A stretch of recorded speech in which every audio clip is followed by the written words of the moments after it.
Hulma Manila Arts and Crafts. Tara na't maghulma!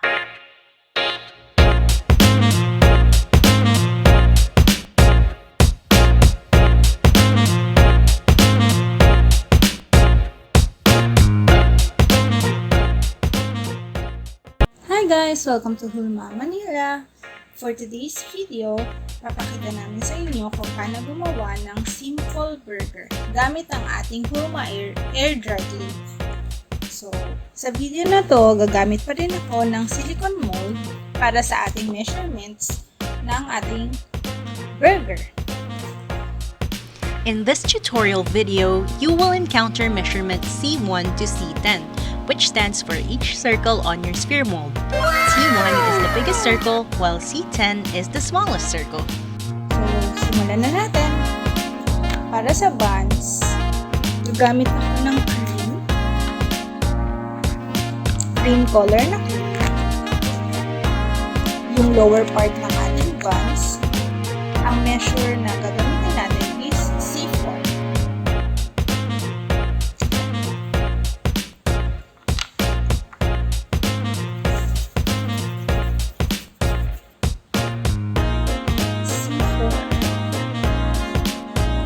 C5.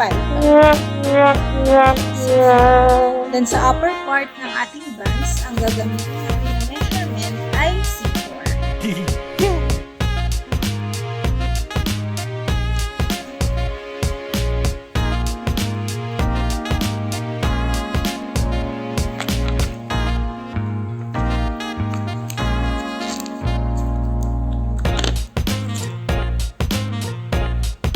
Yung lower part and upper part.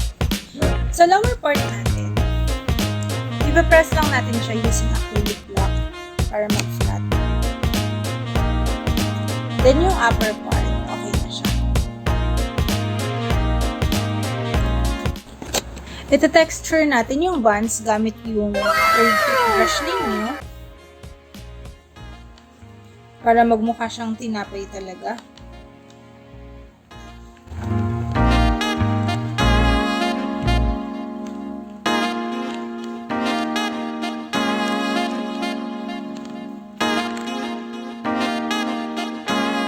So, yung ilalim na part, wag na masyado. Yung gilid-gilid na lang since nakikita rin siya dun sa ating burger. So, dito lang tayo mag-focus. And then next, para maging itsurang bread talaga siya, gagamitan natin siya ng chalk pastel. Kukulayan natin siya using chalk pastel.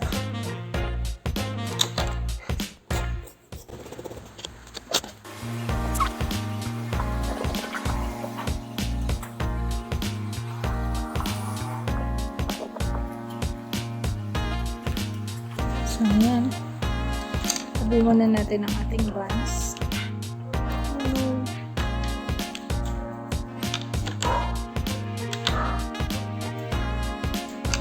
So, para naman sa ating patty, gagamit tayo ng color brown.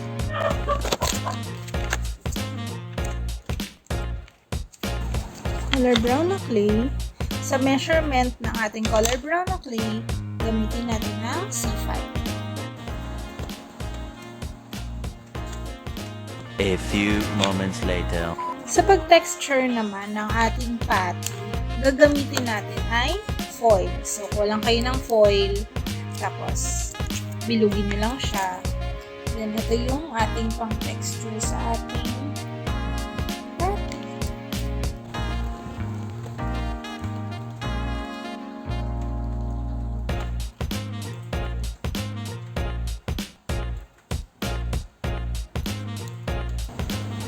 So, ito na ang ating patty.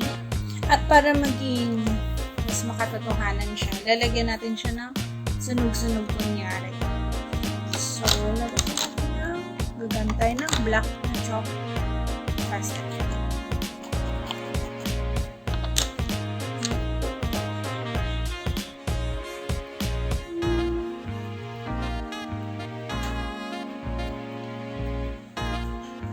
So, yung onting part na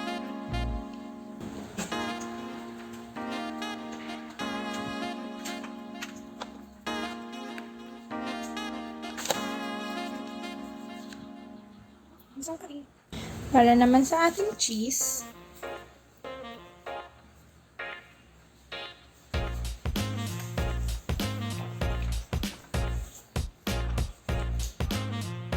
gagamit tayo ng yellow.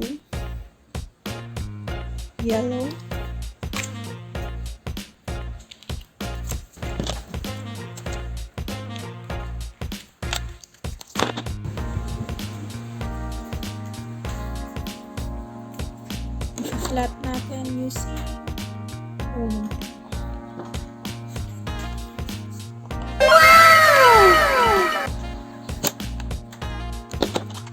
Natin yung manipis na part.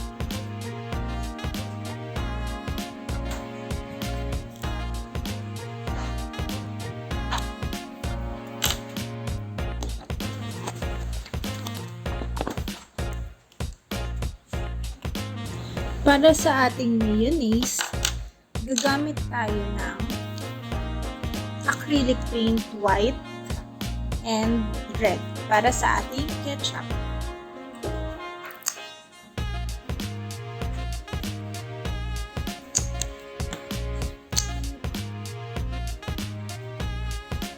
And red acrylic. So, yung ating acrylic paint, mas maganda siyang lagyan ng gloss.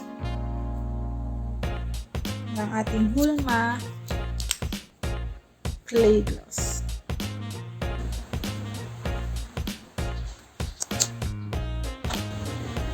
Then, i-mix natin.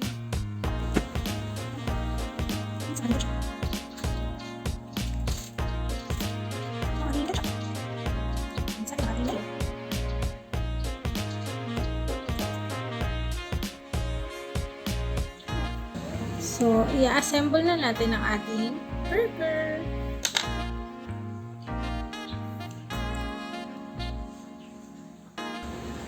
Yung ating buns, then cheese,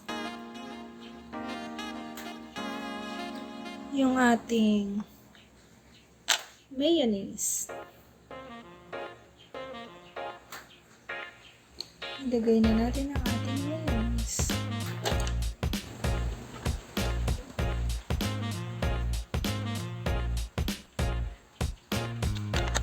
Next, ang ating burger patty.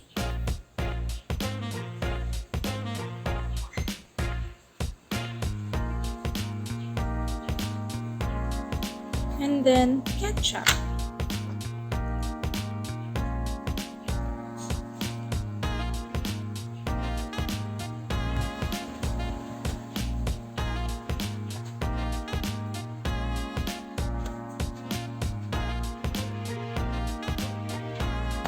Okay. Ang ating last na keso.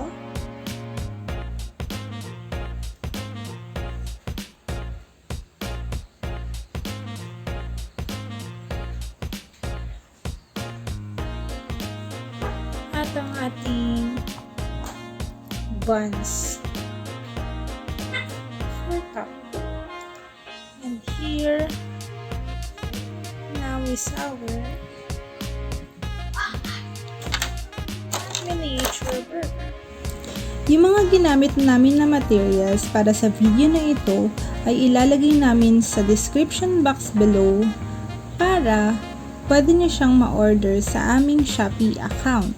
At kung bago lang kayo sa aming channel, please like this video, subscribe, and click the notification bell button para ma-update kayo sa mga videos na i-upload namin sa susunod.